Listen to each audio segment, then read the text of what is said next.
ఉత్తరప్రదేశ్లో ఓ వ్యక్తి దాదాపు 20 ఏళ్లుగా ఆహారం లేకుండా కేవలం పండ్లను మాత్రమే తిని జీవిస్తున్నారు.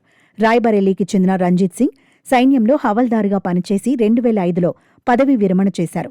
మరుసటి ఏడాది ఆయన ఓ కీలక నిర్ణయం తీసుకున్నారు. ఆహారంలో ఇక నుంచి తాను పండ్లు మాత్రమే తింటానని ప్రతిజ్ఞ చేసిన ఆయన 2 దశాబ్దాలుగా అదే కొనసాగిస్తున్నారు. ప్రస్తుతం ప్రయాగ్రాజ్లో ఉంటున్న ఆయన అన్నం, గోధుమలు వంటి ఆహార పదార్థాలు ముట్టుకోకుండా కేవలం పండ్లను మాత్రమే తింటూ జీవనం కొనసాగిస్తున్నారు.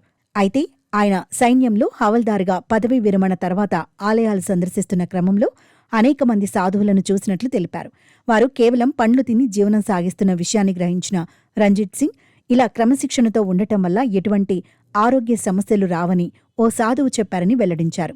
అప్పట్నుంచి ధాన్యాలతో చేసిన వంటకాలకు దూరంగా ఉంటూ యాపిల్, అరటిపండ్లు, జామ తదితర సీజనల్ పండ్లతో పాటు డ్రై ఫ్రూట్స్ మాత్రమే తింటున్నట్లు సింగ్ చెప్పారు.